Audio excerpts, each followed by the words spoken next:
Good evening everyone.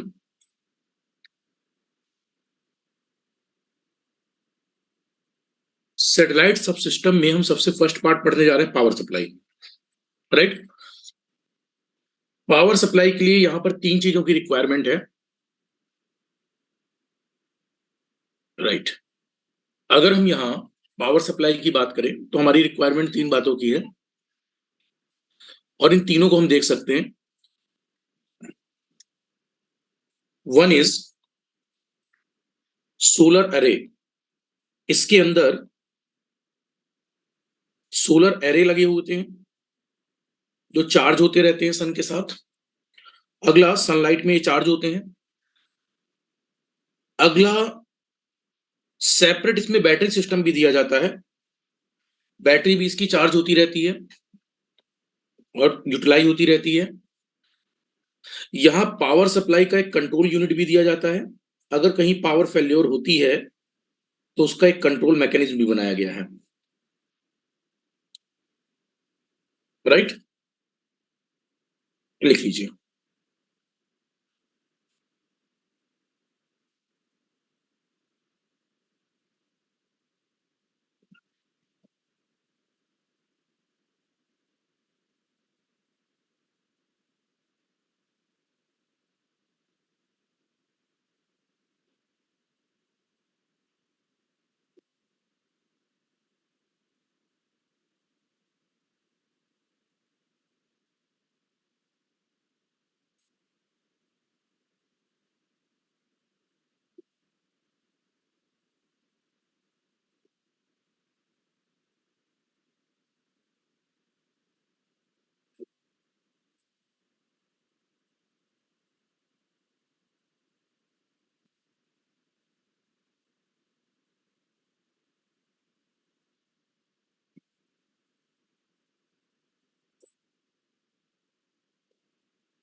देखिए,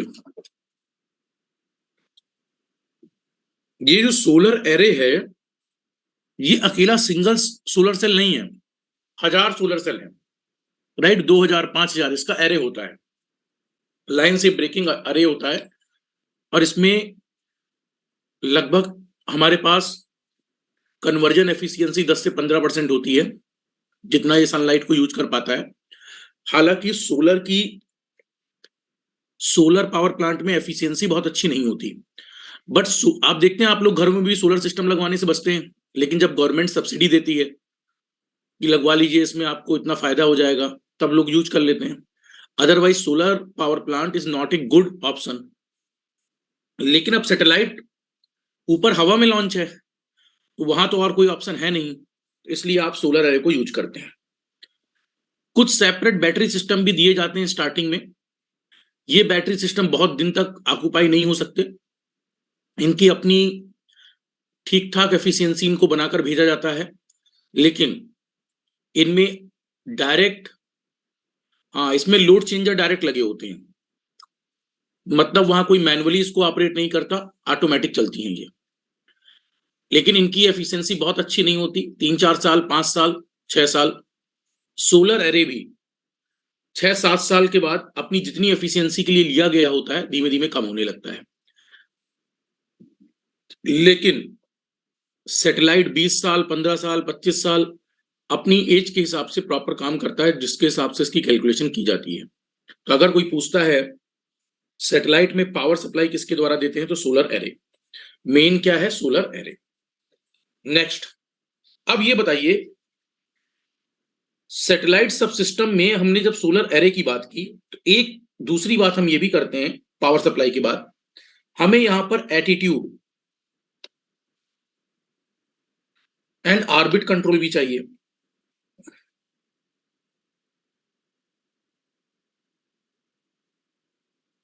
इसे कहा जाता है एओसीएस। अब एओसीएस में क्यों इसको लेते हैं, क्या दिक्कत आ रही है? एटीट्यूड एंड ऑर्बिट कंट्रोल क्यों चाहिए? लिखिए इसको भी।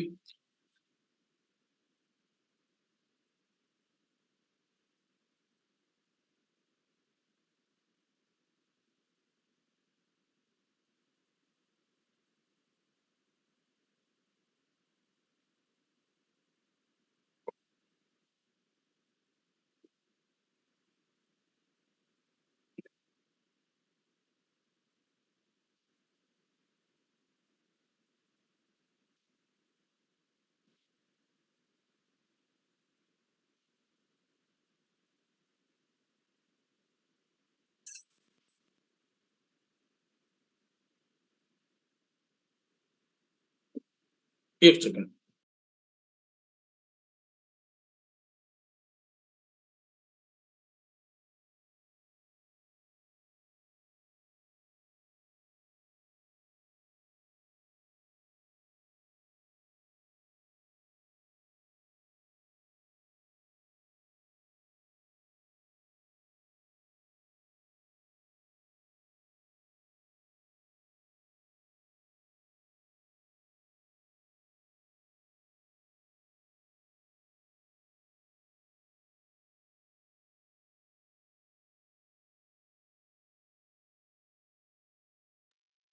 राइट,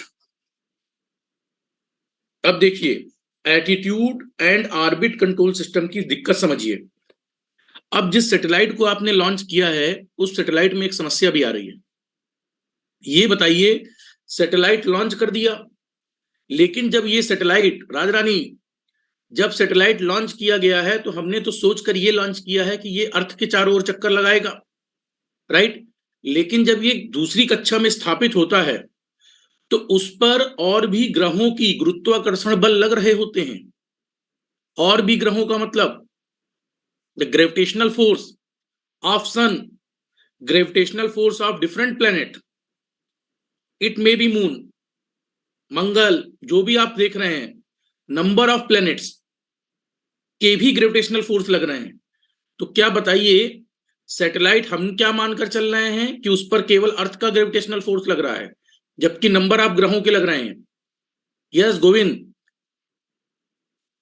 अगर नंबर ऑफ प्लैनेट्स के ग्रेविटेशनल फोर्स उस पर काम कर रहे हैं, यस यूरेनस कोई भी हो, तो अगर नेपच्यून, जो भी डिफरेंट डिफरेंट प्लैनेट्स हैं, अगर इनके ग्रेविटेशनल फोर्स इस पर लग रहे हैं तो बताओ सैटेलाइट सही पोजीशन दे पाएगा?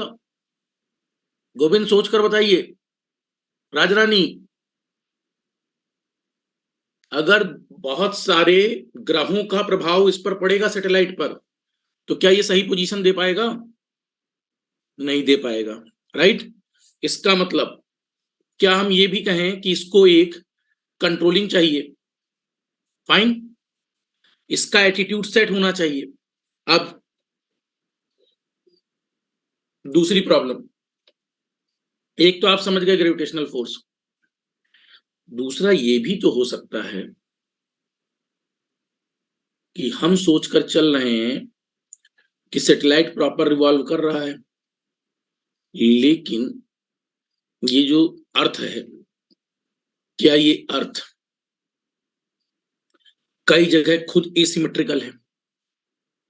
इक्वेटर में अगर आप देखें, इक्वेटर लाइंस पर या पोल्स पर देखें, तो क्या ये प्रॉपर सिमेट्रिकल है? पोल्स पर जब सैटेलाइट मूवमेंट लेगा या इक्वेटर पर मूवमेंट लेगा तो क्या प्रॉपर मूवमेंट्स पर चल पाएगा? एक जगह चपटा होता जा रहा है, एक जगह बिल्कुल ब्लेस होता जा रहा है, ब्लजिस जिसको बोलते हैं, घुमाव वाला। तो क्या अर्थ का स्ट्रक्चर भी सिमेट्रिकल नहीं है? प्रॉपर प्रॉपर स्फीयर फॉर्म है ही नहीं, राइट, चपटाकार है। तो जिसकी वजह से इसको एटीट्यूड इसके ऑर्बिट का सेट करना पड़ता है, स्पिन मूवमेंट इसका प्रॉपर होना चाहिए, राइट। इसके लिए रिमोट कंट्रोल यूज करते हैं जिसकी मदद से इसको सेट किया जाता है, राइट। गोविंद, बात समझ में आ रही है? तो लिखो, एक समस्याएं पहले लिखो, प्रॉब्लम्स, क्या क्या प्रॉब्लम आ रही है जरा देखिए।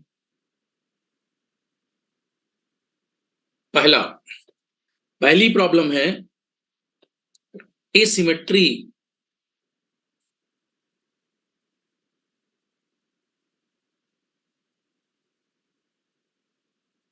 Asymmetry of the earth. अरे हाँ, हो गया है कोल्ड, होता रहता है वो, क्या करोगे, मौसम है। एसिमेट्री ऑफ द अर्थ,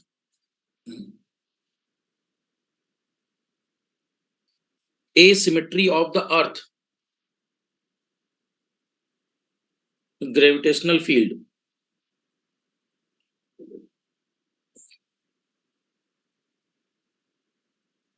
पहली समस्या,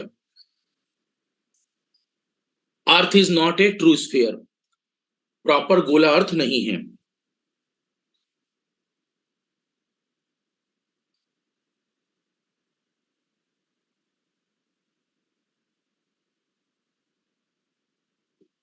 हाँ, 65 किलोमीटर इक्वेटर पर क्या है, ब्लेजिंग है, जिसकी वजह से हमें मोटर लगी होती है सैटेलाइट के अंदर, उसकी स्पीड को चेंज करना पड़ता है।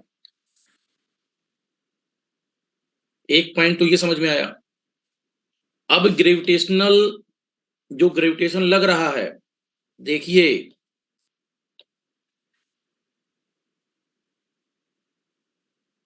Gravitation due to sun, planets and moon, ये भी तो काम करेगा। बाहर से गुरुत्वाकर्षण भी लग रहा है, और ये गुरुत्वाकर्षण बल सूरज, कई सौर मंडल के कई सारे ग्रह और चंद्रमा, उपग्रह भी दे सकते हैं।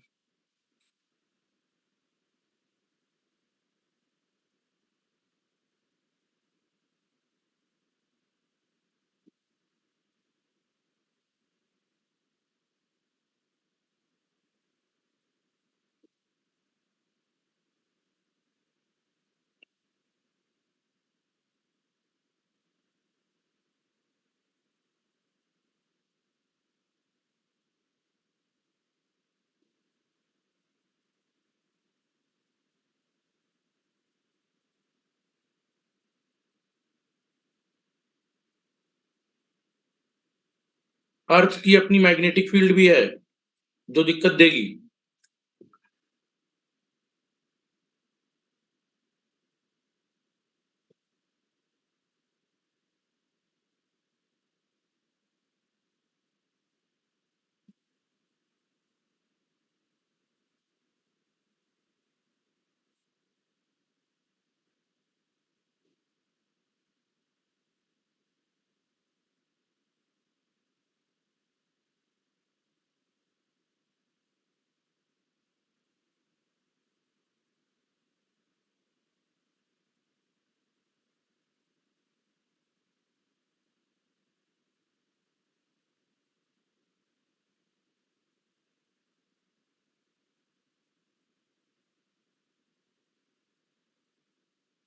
अच्छा, ये तीनों बातें सब समझ गए, क्या क्या समस्या है। अर्थ जो है पूरी तरह से स्फीयर नहीं है स्टूडेंट्स। इक्वेटर में 65 किलोमीटर, वहां जो पोल्स है वहां 2-4 किलोमीटर, ऐसा हमारे पास वे आ रहा है जहां पर ब्लेजिस होता जा रहा है, कन्वेचर एकदम मुड़ा हुआ है, जहां पर सैटेलाइट को प्रॉपर कंसंट्रेट करने में दिक्कत आ सकती है। तो सैटेलाइट को हमें लोकेट फिर से करना पड़ता है। कई सारे ऐसे फोर्स भी हैं, ग्रेविटेशनल फोर्स जो लगते रहते हैं। वो ग्रेविटेशनल फोर्स किसके हैं, सूरज के, कई सारे ग्रहों के, चंद्रमा के, जबकि केवल अर्थ का ग्रेविटेशनल फोर्स उस पर लगना चाहिए। राइट। इसी तरह अर्थ के अंदर मैग्नेटिक फील्ड है। आपको मैंने पढ़ाया था ग्रीक में, मैग्नीसिया नाम की जगह में ऐसे पत्थर भी पाए जाते हैं जिनके अंदर चुंबकीय फील्ड होती है। ऐसे कई स्थान हैं पूरे अर्थ में जहां ऑटोमेटिक चुंबकत्व की प्रॉपर्टी है। राइट। आपकी गाड़ी चल रही है, चलते हुए गाड़ी पर एक्सटर्नल फोर्स लगने लगता है, और उस समय गाड़ी पर एक्सीलरेटर की को और तेज देना पड़ता है ताकि गाड़ी चल पाए। इसका मतलब कई जगह पूरे यूनिवर्स में हमारे पास जो अर्थ सब सिस्टम है, इस अर्थ पर ऐसी कई नेचुरल चीजें हैं जिसका आज तक कोई प्रमाणिक प्रमाण नहीं है। राइट। सुनते रहते हैं या नहीं गोविंद? राइट। कुछ लिख रहे हो आप, बताओ क्या पूछना चाह रहे हो, बोल दो, अनम्यूट करके बोल दो, बोलो।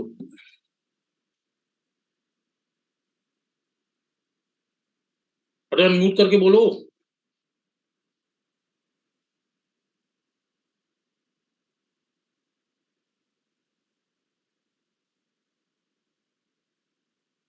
अरे, अरे ये तो गड़बड़ हो गया।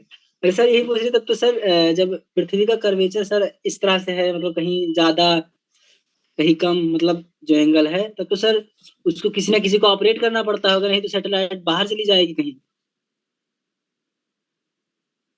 नहीं तो यहां से हम ऑपरेट करते हैं ना।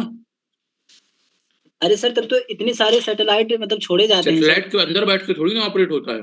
अरे नहीं सर। हम हाँ यहाँ से जैसे ऑपरेट करेंगे।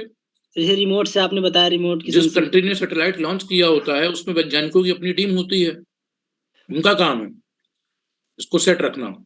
ठीक है। अरे सर इतने सैटेलाइट जिससे कि अब मतलब इसको सेट करने के लिए हम पहले से इसमें इतनी मैकेनिज्म लगा देते हैं कि ऑटोमेटिक चीजें होती जाए। अभी एक कर करके एक एक करके पढ़ेंगे। अगर सर बाई चांस सर भटक जाए तो सर क्या होगा? तो वो ऑटोमेटिक उसमें रहता है कि मतलब उसको उसी की कक्षा में रख दे ला करके। राइट। देखिए क्या हो रहा है, लोगों ने कहा अगर इसी तरह इतने फोर्स, इतनी ग्रेविटेशनल फोर्स और ये सब दिक्कतें रहेंगी तो सैटेलाइट सही पोजीशंस को कंट्रोल नहीं कर पाएगा। तो हमें इसके ऑर्बिट, एटीट्यूड ऑफ ऑर्बिट को सेट करना चाहिए। इसको सेट करने के लिए इसको सेट करने के लिए हमने डिजाइन किए दो तरह के सेंसर। एक सेंसर है अर्थ सेंसर,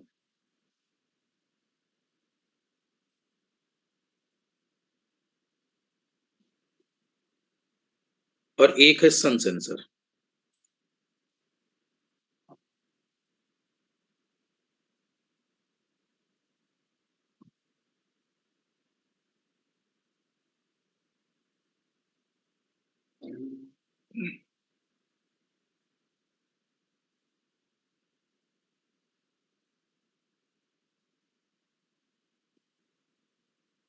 देखिए ये जो अर्थ सेंसर है और जो सन सेंसर है, अर्थ सेंसर बताता है कितना ये पृथ्वी के इफेक्ट में आ रहा है, सन सेंसर बताता है कितना ये गर्मी ज्यादा एक्स्ट्रा पा रहा है। राइट। तो आप अर्थ सेंसर और सन सेंसर दोनों से एस्पेक्ट एंगल पता करते हैं और दोनों की मदद से इसको प्रॉपर सेट रखते हैं। राइट। अर्थ सेंसर अपने कोऑर्डिनेट एक्सिस बताएगा, सन सेंसर अपने कोऑर्डिनेट एक्सिस बताएगा, क्योंकि अर्थ सोलर के चक्कर लगा रही है सन के, और जो अर्थ है उस अर्थ में भी घूमते समय ब्लेसिंग्स होती है बीच बीच में। तो अर्थ का अपना सेंसर और सन का अपना सेंसर, ये दो सेंसर हमें चाहिए। ये दो सेंसर बताएंगे कि हमारे पास मूवमेंट सही चल रही है या नहीं। कौन कौन से सेंसर? अर्थ सेंसर और सन सेंसर। कुछ जगह मून सेंसर भी काम करते हैं, क्योंकि नेचुरली चंद्रमा पृथ्वी के चारों ओर चक्कर लगाता है। राइट। तो हम मून का इफेक्ट भी चेक करते हैं। समझ पा रहे हैं क्या सर? चंद्रमा ही तो सूरज है ये। अरे, अरे सन अलग है, मून अलग है।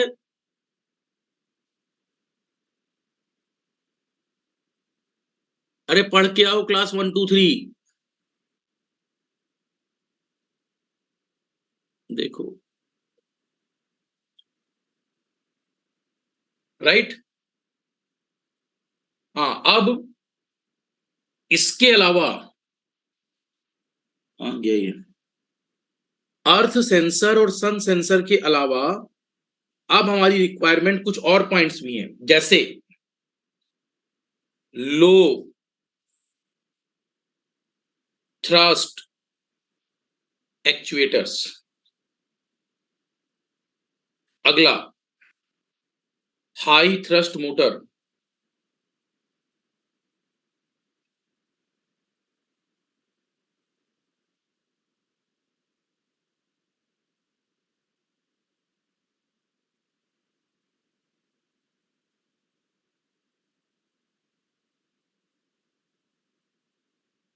फिर स्पिन स्टेबलाइजेशन।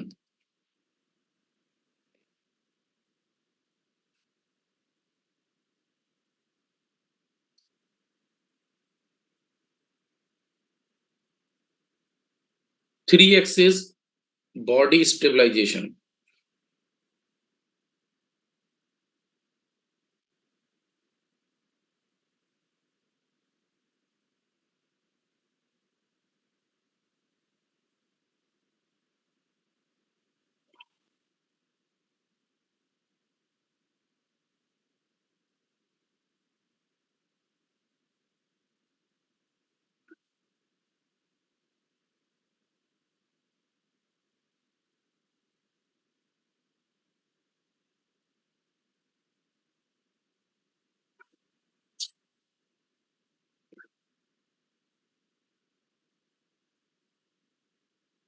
हो गया कंप्लीट?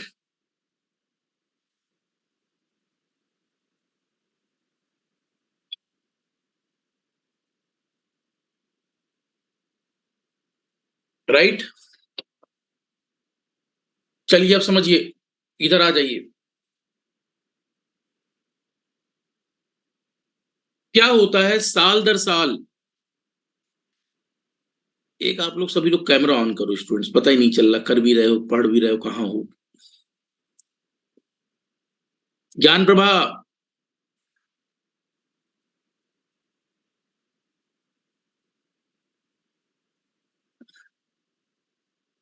इतना मैंने समझाया है ज्ञान प्रभा, तब भी हिम्मत की दात है नहीं,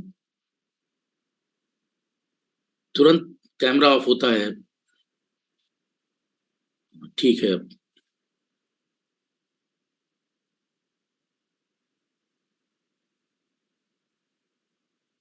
अब सुनो मेरी बात, ऐसे फिर फील नहीं होगा ना। पहले ये बताओ, अर्थ सेंस, बंद मत करना, अभी बंद मत करना। हाँ राहुल, दिमाग लगा रहे हो है नहीं? सन सेंसर अर्थ सेंसर का मतलब क्लियर है। अर्थ में अगर कुछ चेंजेस आ रहे होंगे तो अर्थ सेंसर प्रिडिक्ट करेगा कि किस अर्थ सरफेस में कहां चेंजेस आने की संभावना है। सन सेंसर क्या बताएगा? सन सेंसर एलोकेशन करेगा कहां किस मौसम में कितनी गर्मी आनी चाहिए थी। अगर उससे टेम्परेचर इधर उधर चेंज हो रहा है, इसका मतलब रोटेशन में कहीं कोई दिक्कत आ रही है। क्या बात समझ पा रहे हैं? कई जगह मून सेंसर भी लगा होता है। फाइन। अब अर्थ सेंसर सन सेंसर इसको कमांड बताएगा कि वाकई में क्या चेंजेस होने हैं। दूसरा, ये जो लो थ्रस्ट एक्चुएटर है, इसका मतलब एक साल में, कुछ ग्रहों में एक साल में सैटेलाइट चलते चलते स्लो हो चुका होता है, तो एनुअली इसकी स्पीड 10 मीटर पर सेकंड 50 मीटर पर सेकंड कुछ बढ़ानी होती है। ठीक है राहुल, कोई दिक्कत नहीं। लाइट चली गई है ना? अब देखो सबकी लाइट जाने वाली है।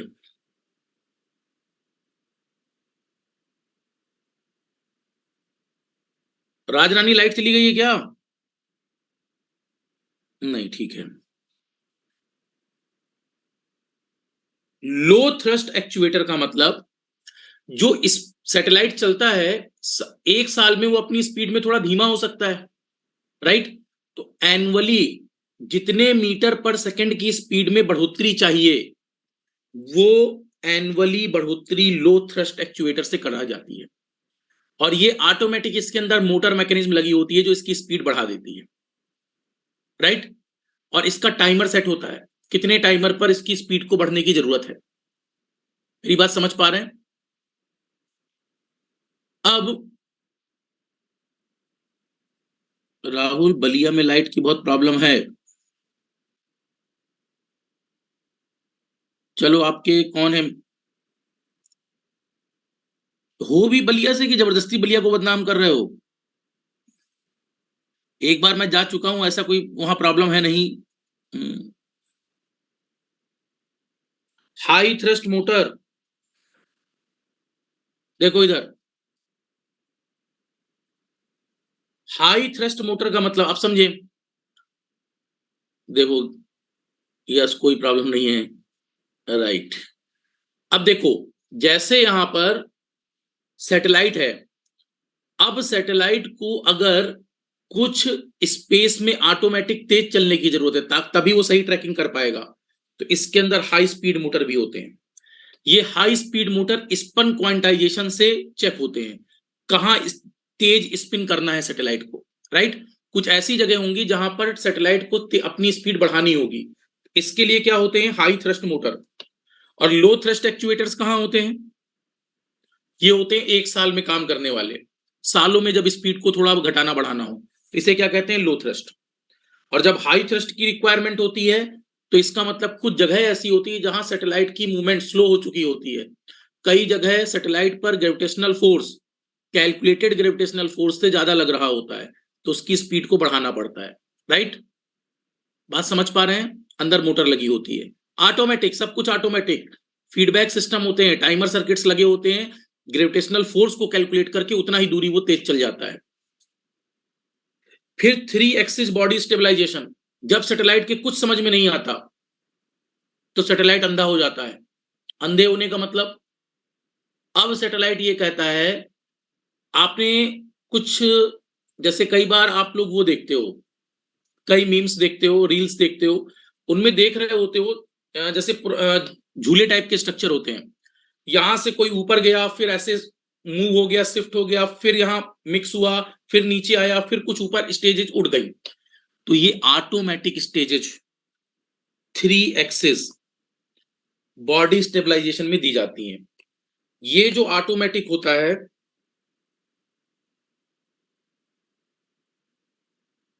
इस ऑटोमेटिक का कुछ यूज होता है, और ये ऑटोमेटिक स्टेज क्या कर रही होती है, हाँ, एक सेकंड, ये जो 3 एक्सिस बॉडी स्टेबलाइजेशन है, इसका ये मतलब है, हेलो,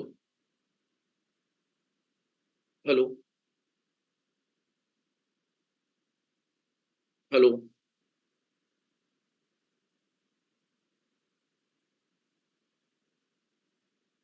सॉरी। तो 3 एक्सिस बॉडी स्टेबलाइजेशन का मतलब वो क्या करता है, अपने आप कुछ सिग्नल्स को छोड़ता है और चेक करता है तीनों एक्सिस में, एक्स वाई जेड में, उसकी लोकेशन सही है या नहीं। जिस पॉइंट पर उसकी लोकेशन इधर उधर होती है, उस तरफ की मोटर वहां पर स्पिन मूवमेंट करने लगती है, और थोड़ी देर में वो ऑटो रिकरेक्ट हो जाता है। ऑटो रिकरेक्ट मतलब, अगर चलते चलते GPS, global positioning system, right, से अगर आप लोकेशन ले रहे हो और अचानक से लोकेशन चली जाए, इसका मतलब हो सकता है सैटेलाइट थोड़ी देर के लिए अपनी मूवमेंट में सही नहीं है, तो ऑटोमेटिक मोटर्स ऑन होती हैं, स्पिन क्वांटाइजेशन करती हैं, कितनी एक्सिस में, 3 एक्सिस में, एक्स, वाई और जेड में, और अपने आप को फिर से रिलोकेट कर लेती हैं। तो बताओ, क्या सैटेलाइट को कुछ कोई करने गया, सब ऑटोमेटिक हो रहा है, low thrust, high thrust, spin stabilization, 3 axis के द्वारा। तो अगर कोई पूछता है निम्नलिखित में मोटर का प्रयोग होता है, नहीं होता, बिल्कुल होता है। सैटेलाइट के अंदर हैवी मोटर्स भी होती हैं, स्मॉल मोटर्स भी होती हैं, और मोटर का बहुत यूज है यहाँ, राइट। कई बार, अरे अरे सुनो सुनो, कई बार किसी डायरेक्शन में फोर्स बढ़ाकर उसको नीचे लाया जाता है। मान लीजिए वो अपनी एक्सिस से थोड़ा ऊपर चल रही है, तो फोर्स, उसका वेट रेशियो बढ़ाकर उसको नीचे लाया जाता है, राइट। हर तरह से उसको ऑटो करेक्ट होना है, तभी सैटेलाइट प्रॉपर काम करेगा। इन पूरी मैकेनिज्म को इन पूरी मैकेनिज्म को क्या कहा जाता है, attitude and orbit control system, AOCS system. तो सैटेलाइट के अंदर एओसीएस सिस्टम होता है। यस ज्ञान प्रभा, क्लियर है। तो ये आप लोग नाम जरूर लिख लेंगे, low thrust, high thrust motor, actuator की जगह यहां भी मोटर लिख सकते हैं, ठीक है।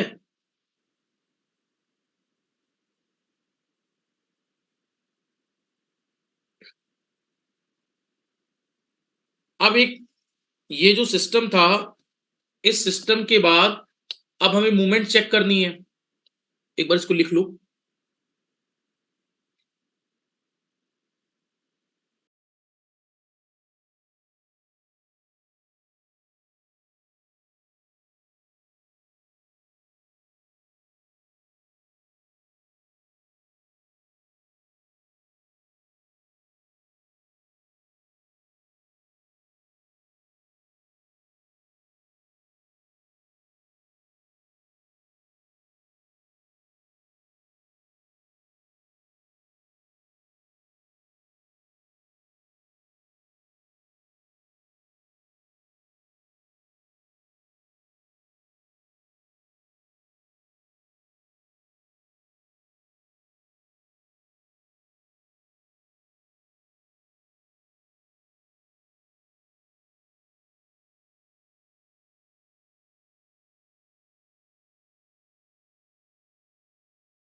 देखो, मुझे लगता है ये बात सभी को क्लियर होनी चाहिए। अब इसके सिस्टम को अगर मैं ये कहूं कि रिसीवर को कितनी पावर चाहिए, तो रिसीवर पावर जो कैलकुलेट होती है वो PT into GT into GR upon 4 pi R by lambda के स्क्वायर से कैलकुलेट होती है। यहां आर डिस्टेंस है।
हाँ देखिए, बिल्कुल बिल्कुल,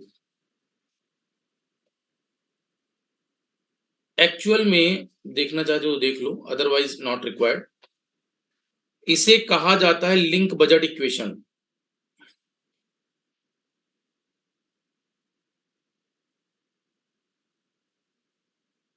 लिंक बजट इक्वेशन का मतलब ये है,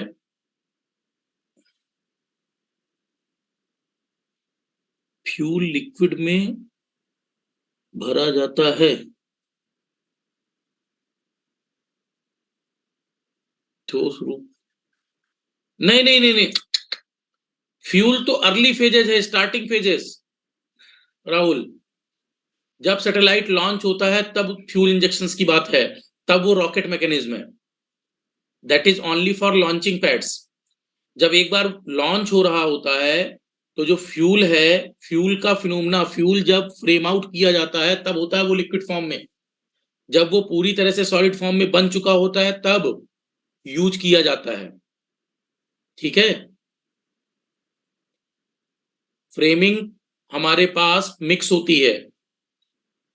अगर आप किसी बेसिक रॉकेट लॉन्चर को देखें, राइट, तो रॉकेट लॉन्चर की मैकेनिज्म पर स्टार्टिंग में क्या होता है हमारे पास, स्टार्टिंग में जो स्पीड थ्रस्टर्स होते हैं उनको लगाने के लिए जो बुरादे टाइप का स्ट्रक्चर्स लिया जाता है, वो दिखता सॉलिड जैसा है, लेकिन उस पूरे स्ट्रक्चर को, कंक्रीट को फिक्स करना होता है, तो उसको लिक्विड फॉर्म पर मिक्स किया जाता है, फिर उसको सॉलिडिफिकेशन बनाया जाता है, और फिर लॉन्चिंग पैड के थ्रू जब उसको भेजा जाता है उस समय वो अपनी उसी स्टेज पर होता है, ना कि लिक्विड स्टेज पर, सॉलिड स्टेज पर, और सॉलिड स्टेज के थ्रू वो चलता है।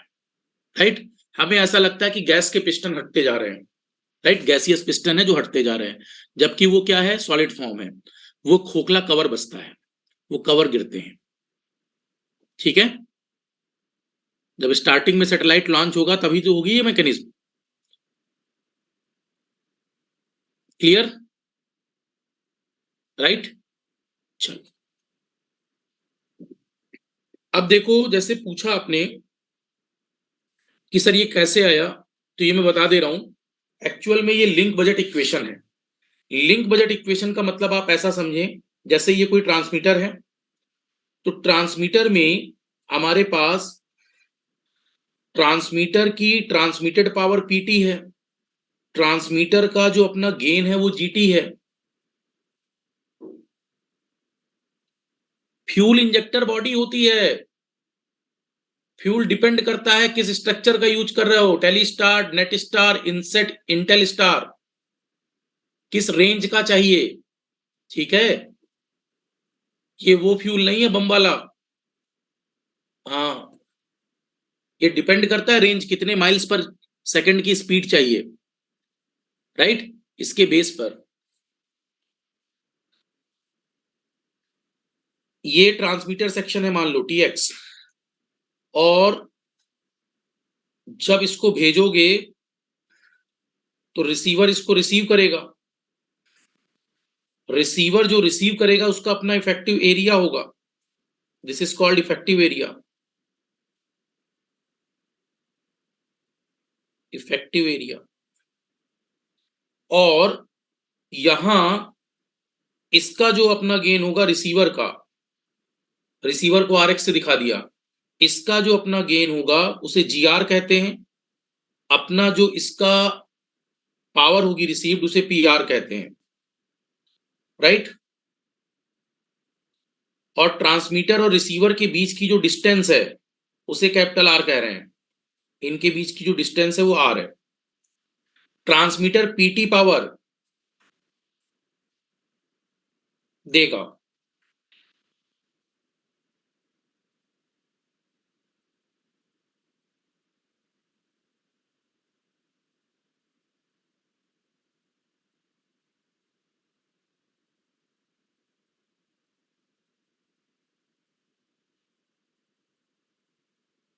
ये इफेक्टिव एरिया लिख दिया, स्पेस कम था, इफेक्टिव एरिया।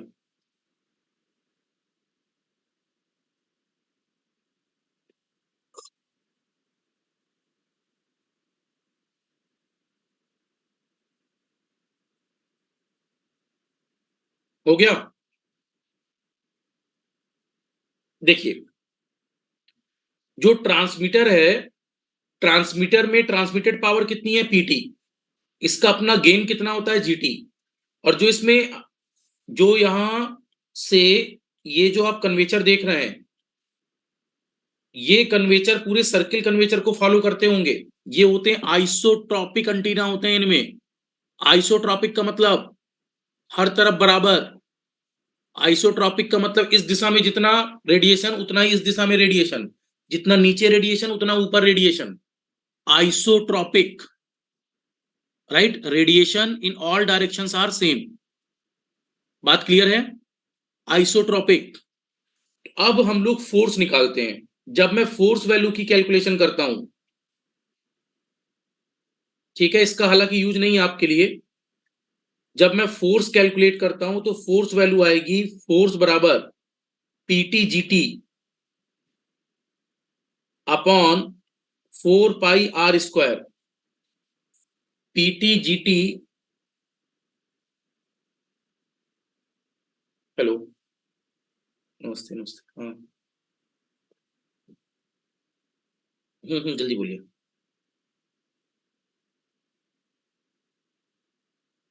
नहीं अभी तो कोई नहीं है। अब वो तो डिपेंड करेगा। ठीक, चलो, ओके।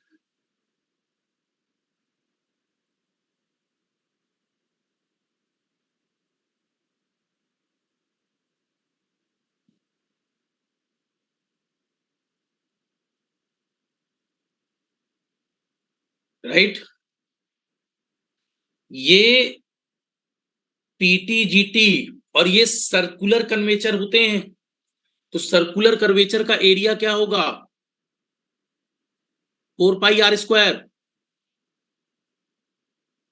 राइट। तो जो फोर्स होता है वो power into gain divide by metre square area, इसी को कहा जाता है वाट पर मीटर स्क्वायर। ये वैल्यू आती है वाट पर मीटर स्क्वायर। अब एक टर्म इसमें और होता है, हाँ, PT/GT का नाम क्या होता है? PT/GT को हम कहते हैं effective isotropic, effective isotropic radiated power.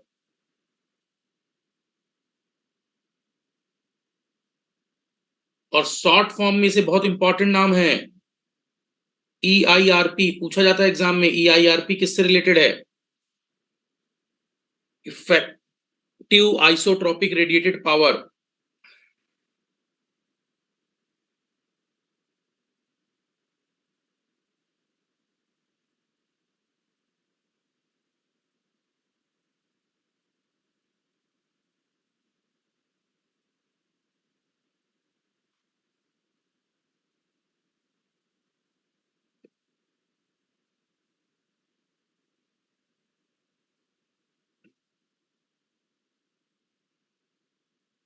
अब ये ध्यान से सुने, अगर यहां पर ये तो वो पावर है पीटीजीटी जो रेडिएटेड है, रिसीव्ड पावर जब हम निकालते हैं पीआर, पीआर का मतलब है रिसीव्ड पावर। तो रिसीव्ड पावर का मतलब अब कितने इफेक्टिव एरिया, इधर कितने इफेक्टिव एरिया पर ये पावर रिसीव हो रही है, इधर सुनिए, सेंड करते समय ट्रांसमीटर पर इफेक्टिव एरिया ये था आइसोट्रोपिक, जितना वो सेंड कर रहा है बराबर बराबर, लेकिन रिसीवर का भी तो अपना रिसीव्ड एरिया होगा, उसे कहते हैं effective aperture, right. Effective aperture कितना वो कवर कर पाएगा। मान लीजिए आपको मैं 100 क्वेश्चन में 100 पढ़ा दूं, लेकिन आपकी भी तो अपनी कैपेसिटी है ना, कितना समझ पाओगे। तो मान लीजिए वो 80 है, तो उसे क्या बोलेंगे, इफेक्टिव अपर्चर आपका कितना है, राइट। राजरानी बात क्लियर हो रही है। 100 में 200 पढ़ाया ही 100 और 200 ले आओगे। 100 जितना बताया जाएगा उसका कुछ पार्ट यूटिलाइज हो पाएगा ना। हाँ सॉरी, पीआर का मतलब रिसीव्ड पावर। तो अब देखिए, पीआर मींस रिसीव्ड पावर। अब मैं इस रिसीव्ड पावर की बात करूं, तो ये जो रिसीव्ड पावर होती है पीआर,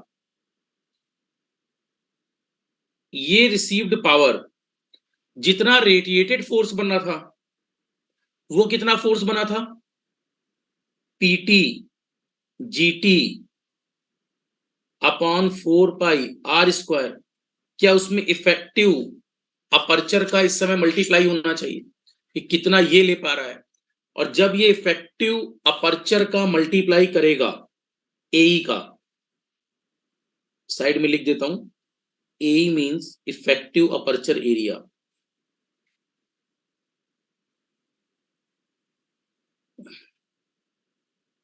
इफेक्टिव अपर्चर एरिया, तो ये रिसीव्ड पावर हो जाएगी।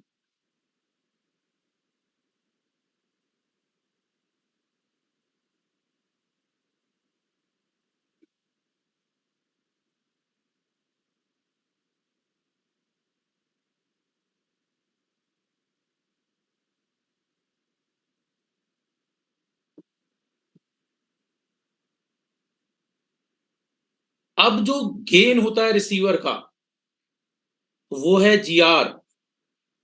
रिसीवर का गेन हमारे पास लैम्डा पर डिपेंड करता है, ऑपरेटिंग फ्रीक्वेंसी पर, तो 4 पाई बाई लैम्डा स्क्वायर।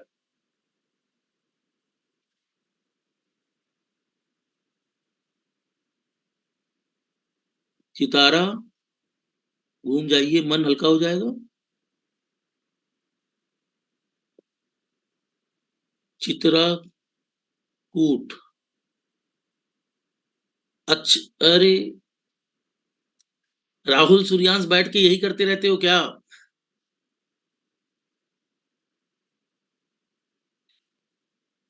कभी बलिया पहुंचते हो, कभी चिताराकूट, है ना, वो सॉरी क्या नाम है इसका, चित्रकूट। सैटेलाइट में मुझे लग रहा बैठ चुके हो आप, अपनी अपने आप इधर उधर लॉन्च होते जा रहे हो। मन हल्का हो, देखो मन हल्का कर रहे हो। मेरा मन भारी ही कब है कि मैं हल्का करूं। मन हल्का हो जाएगा, राइट। इतना मेरे घर वाले नहीं सोचते जितना आप लोग मेरी केयर करते हो, है ना। घुमाइए सर, देखिए,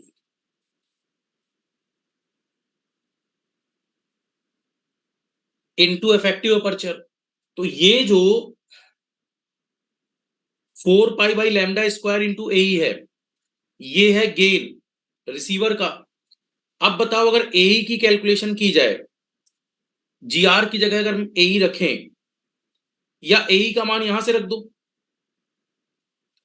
इधर देखो, इस वाली इक्वेशन से ये हमारे पास सेकंड इक्वेशन थी, फर्स्ट इक्वेशन कौन सी थी, ये वाली, थर्ड इक्वेशन ये आई। अगर इस थर्ड इक्वेशन से ए ही कैलकुलेट करें तो क्या गेन में लैम्डा का मल्टीप्लाई हो जाएगा लैम्डा स्क्वायर अपॉन 4 पाई। इस मान को अगर हम समीकरण 3 में पुट कर दें, put value of A in equation third, तो क्या पी आर बराबर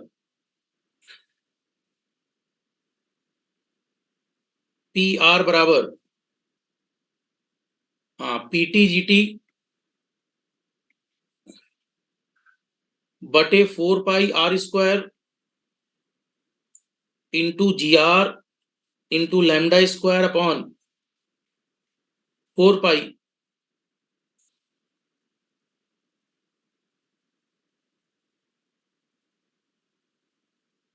तो क्या पी आर बराबर पीटी जीटी जी आर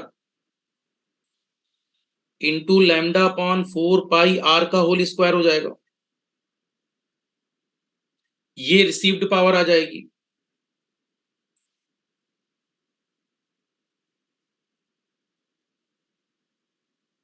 इसी रिसीव्ड पावर को वैज्ञानिक फ्रिस की FRIIS फ्रिस ट्रांसमिशन इक्वेशन भी कहा जाता है।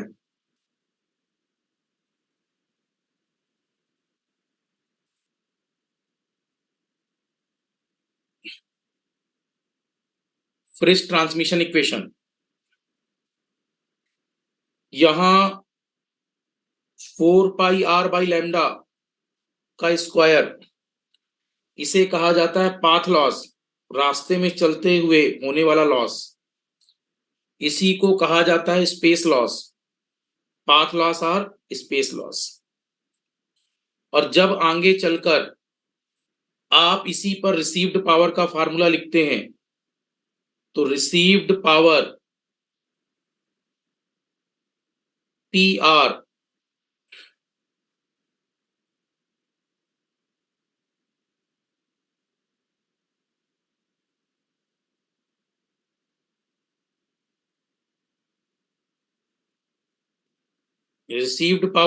बराबर EIRP जो अभी बताया था into receiving antenna gain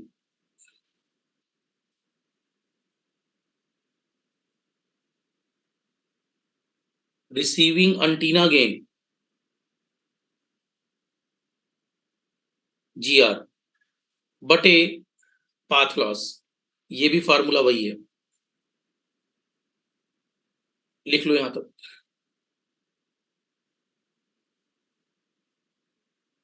Govind, अब समझ में आया फार्मूला कहां से आया है। लेकिन अब इस फार्मूले को समझने के लिए पहले ये डेरिवेशन करो, इसलिए इसको नहीं बता रहे थे, डायरेक्ट फार्मूला बताया था। मन है तो समझ लो कहां से आया।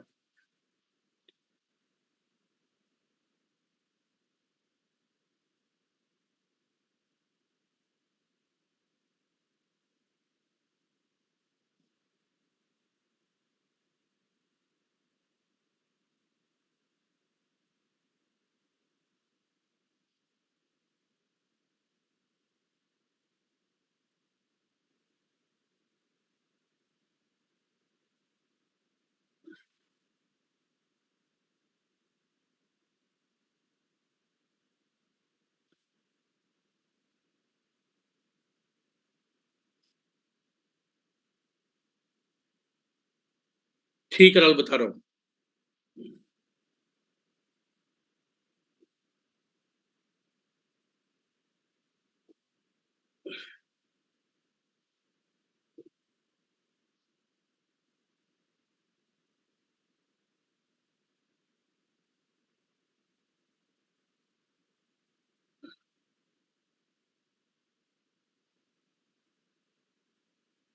हो गया कंप्लीट। चलो अब देखो,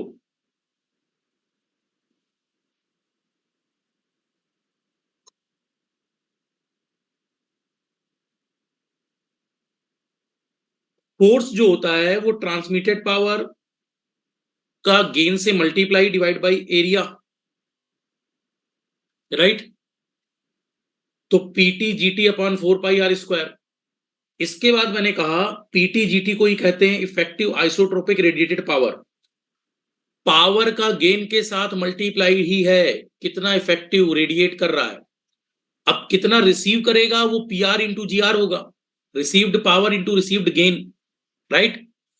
तो रिसीव्ड पावर को लिखते समय मैंने कहा रिसीव्ड पावर का मतलब है ट्रांसमिटेड पावर कितने इफेक्टिव एरिया से आ रही है उसको रिसीव करना है, राइट। जितने इफेक्टिव एरिया से आ रही है वो ये था, और जितने इफेक्टिव एरिया पर आ रही है वो ए ही है। जिस पर आ रही है उसका भी तो अपना गेन होगा कि कितना वो गेन रिसीव करने की उसमें क्षमता है राहुल। ये तो गेन भेजा जा रहा है, राइट, ट्रांसमिटेड है, कितना वो रिसीव कर पा रहा है ये उसकी क्षमता है। वो किस पर डिपेंड करता है, ए पर, aperture area, effective aperture area. तो received gain is also dependent on, इधर इधर इधर कम्युनिकेशन की पहली क्लास याद करिए। क्या मैंने एंटीना की हाइट को एल मान लिया था और उस एल को लैम्डा से रिलेट किया था, नहीं किया था?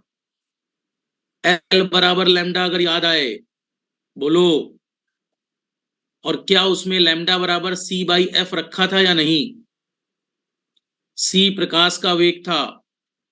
अरे बिल्कुल साक्षात ढूंढ कर लाया हूं, वेलोसिटी ऑफ लाइट। ठीक है, और अच्छा रूप देखना हो तो सुबह देख लेना, पढ़ना मित्र चल रहा है, परिवर्तक। हाँ बिल्कुल थ्रू आउट 2 दिन पढ़ाया मैंने इंग्लिश में। अनुराग सर को इसीलिए भेजा था कि शायद वो इंग्लिश में कन्वर्ट कर देंगे। इस बार उन्होंने इसी वालों को भी हिंदी में पढ़ा दिया, अनुराग सर ने इलेक्ट्रिकल वालों को भी पढ़ा दिया हिंदी में। अब स्टूडेंट्स कह रहे हैं कि सर जब वो हिंदी में कन्वर्ट हो गए, जो 5 साल से कभी नहीं हुआ, अगर वो हो गया तो अब आपको तो हिंदी में पढ़ाना ही पड़ेगा, राइट। हाँ तो सुनिए, रिसीव्ड गेन को जब लिंक करेंगे इफेक्टिव एरिया से तो ये डिपेंड किस पर करेगा, लेंथ कितनी है। और लेंथ में मुझे पता था पूजा, देखो है ना क्या पढ़ाया जा रहा है, मैं ही पढ़ा रहा हूं, चिंता ना करो। उसमें क्या चल रहा है, उसमें चल रहा है कम्युनिकेशन, ठीक है, सुबह वालों में। अब ये डिपेंड करेगा कि हमारे पास कितनी लेंथ बन पा रही है। लेंथ 2 पार्ट में है, एक ट्रांसमिटेड वे में और एक वहां से कितने रिसीव्ड वे में। तो लेंथ की 2 बार वैल्यू बनेगी रिसीवर पर, एक ट्रांसमिटेड वर्जन में, एक रिसीव्ड वर्जन में। इसलिए वो L² बनेगा, जिसको लैम्डा के साथ रिलेट करके λ² बनाया गया है राहुल। इसलिए फार्मूला दिस बना था, और इसी से हमने इफेक्टिव एरिया को निकाल लिया और इसमें वैल्यू पुट कर दी। तो वैल्यू पुट कर दी तो ये इक्वेशन आ गई। और ये मैंने अलग नहीं लिखा, वही लिखा है, PT GT G R upon sorry into λ/4πr का होल स्क्वायर। ऊपर भी तो ये लिखा था देखो, हाँ, PT GT G R into λ² upon में 4πr का होल स्क्वायर। अरे λ² ऊपर लिख दिया,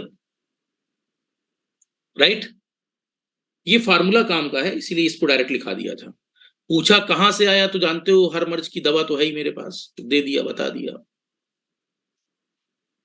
लेकिन मुझे लगता नहीं उसका यूज है। आपको अगर ये फार्मूला पता है तो ज्यादा बेटर है। क्लियर?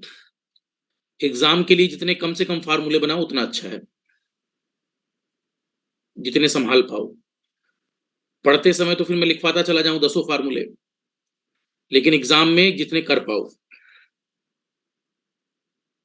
आप क्या है नहीं इतना ज्यादा, राइट, इसलिए मैंने उसको कॉम्पैक्ट वे में लिख पाया था। अब अगर इस पावर को डेसिबल में लिखना हो पूजा, तो डेसिबल में लिखते समय क्या करोगे? इन टर्म्स ऑफ, नहीं नहीं, यहां स्टूडेंट ठंडी तो कम है, ठंडी का इशू यहां नहीं है, इशू है अभी पानी चेंज हुआ है, इस वजह से दिक्कत आ रही है। कुछ दिन होगा, 2-4 दिन ऐसा लगता है। नहीं, आप लोग यहां से घर जाते हो या घर से यहां आते हो, तो या तो यहां बीमार होते हो या तो वहां बीमार होते हो, तो घर वालों की फीलिंग जुड़ जाती है। नहीं, आपको पकड़ कर बोलते हैं कि हाँ वेट घट गया आपका, ये ऐसा हो गया वैसा हो गया। इन टर्म्स ऑफ डेसिबल का मतलब डीबी कैलकुलेशन है, राइट? तो डीबी कैलकुलेशन की अगर हम बात करें, तो डीबी कैलकुलेशन में P R received power, E I R P ऊपर है, इसको डीबी में कैलकुलेट कर लो, plus receiving antenna gain G R, और माइनस में पाथ लॉस को माइनस एल लिख लो। बताओ ये तीनों किसमें है? DB, dB, dB. और डीबी के लिए कितने का गुणा हो जाता है? 10 log base 10। तो ये तीनों डीबी में आ गए।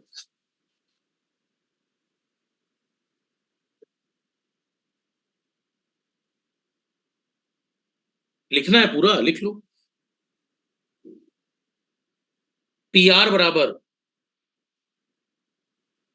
10 log base 10, E I R P का मतलब क्या है? PT into G T, plus G R का मतलब क्या है? जी आर तो जी आर ही है, 10 log G R, minus 10 log path loss का एक फार्मूला था कितना? 4 पाई आर बाई लैम्डा का स्क्वायर।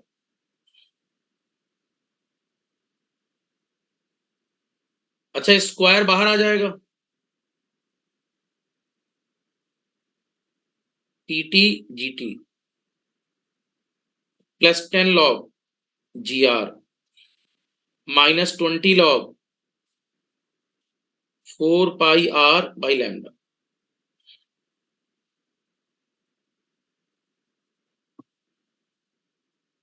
सर ये लॉस कौन सा है?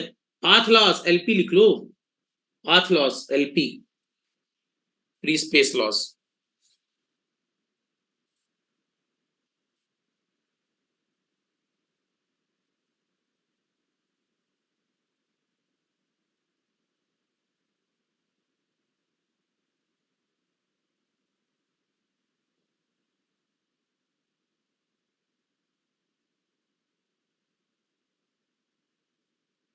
कई लोगों को पहली क्लास में पेट में दर्द था, उस पेट दर्द की दवा समय आने पर माकूल जवाब।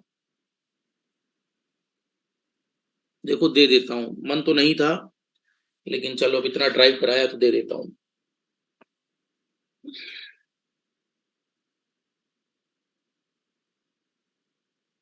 हो गया यहां तक?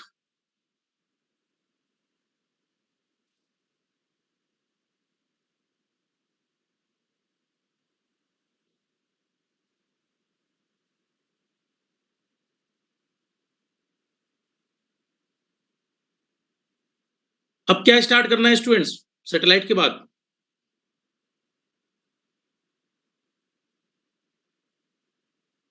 एंटीना, रडार, ठीक है, पूजा गुप्ता रडार, ठीक है। अब जो भी है, रडार और एंटीना दो टॉपिक है।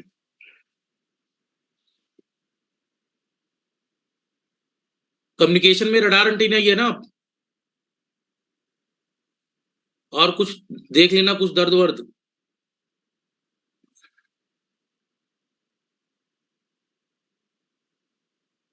ठीक है,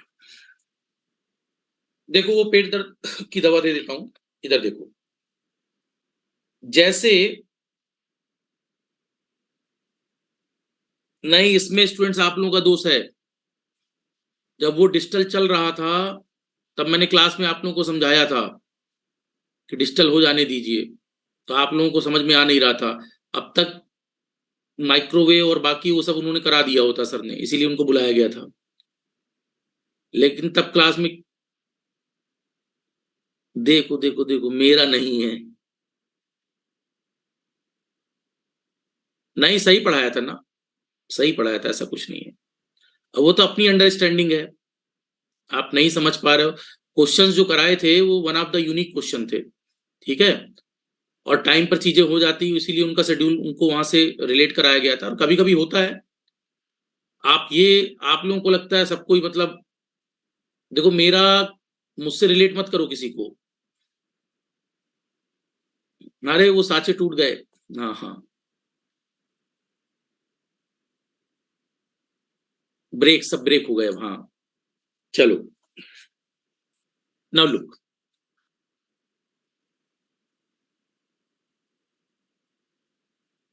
अब यहां पर इधर ध्यान से देखो, मुझे एक बात बताओ, क्या पाथ लॉस का फार्मूला क्या था? एलपी क्या था? क्या एलपी का फार्मूला था 4 पाई r/लैम्डा का whole square, path loss? Yes Gyan Prabha.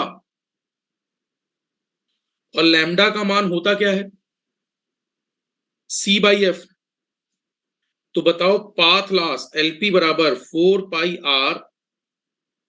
r/c/f आ जाएगा, पूरे का होल स्क्वायर। तो क्या हम इसको बोल सकते हैं, पाथ लॉस 4 पाई r/f/c का whole square, right?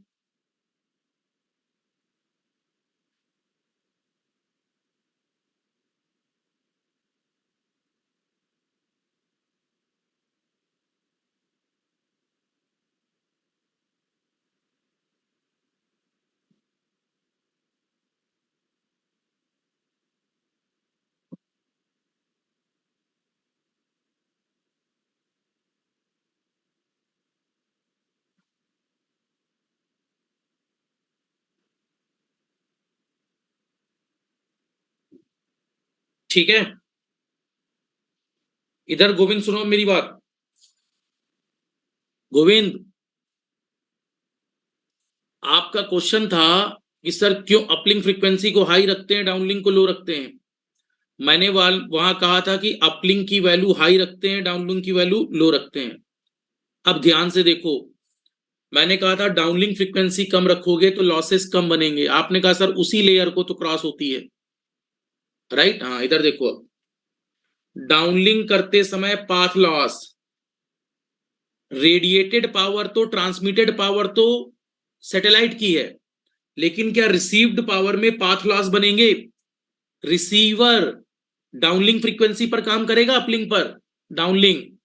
Path loss को अगर कम करना है तो फ्रीक्वेंसी को कम करना पड़ेगा, नहीं करना पड़ेगा? दिखा चमका नहीं चमका? लेकिन अगर ये फार्मूला उस समय बता दूं, आधे बेहोश हो जाओगे। इसलिए इसका जवाब अब है। क्लियर? कोई दिक्कत तो नहीं? दर्द वर्द देख लो आराम से, प्रॉपर है, सही है सब? चमकेगा तो है ही, उसी के लिए तो मैं हूं, बिल्कुल चमकेगा। लिख लो, downlink frequency should be less.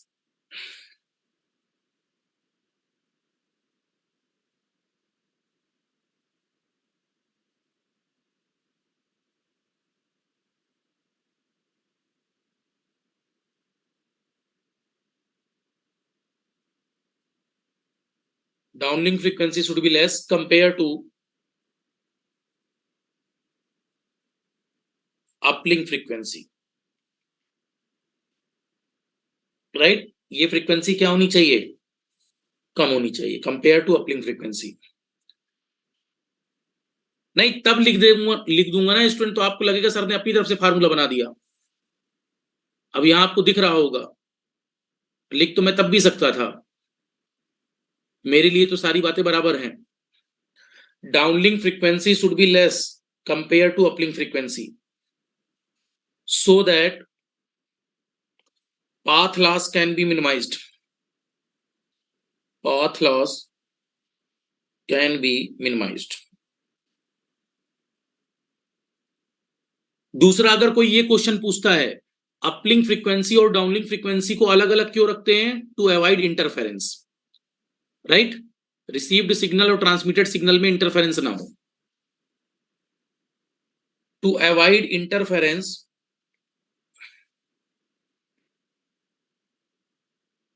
to avoid interference problem, uplink and downlink frequency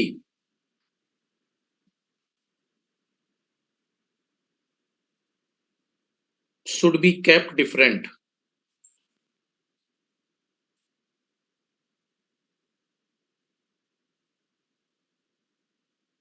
दोनों फ्रीक्वेंसी को क्या रखते हैं अलग अलग?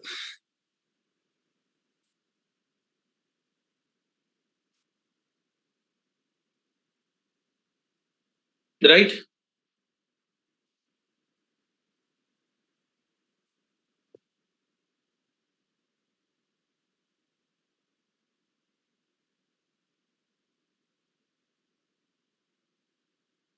अब यहां पर नेक्स्ट टर्म अगर हम देखें तो एक टॉपिक और लेते हैं हम लोग, रडार इंजीनियरिंग. ये भी कम्युनिकेशन के अंदर ही है, छोटे छोटे टॉपिक हैं. रडार इंजीनियरिंग, रडार कैसे काम करता है. चलिए नेक्स्ट टॉपिक नेक्स्ट क्लास में मिलेंगे. क्या हुआ गोविंद, इसको बताना है क्या क्लास ए क्लास बी वाला? पावर एम्पलीफायर, चलो बता देंगे, ठीक है.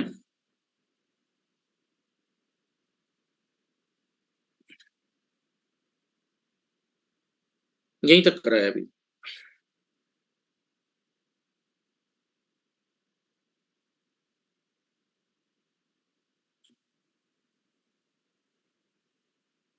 रडार और एंटीना दो पार्ट और है. एंटीना का थोड़ा डिस्क्रिप्शन चाहिए आप लोगों को, यागियुडा क्या होता है, पैराबोलिक रिफ्लेक्टर क्या होता है, ये सब है ना. रडार हो गया, एंटीना हो गया.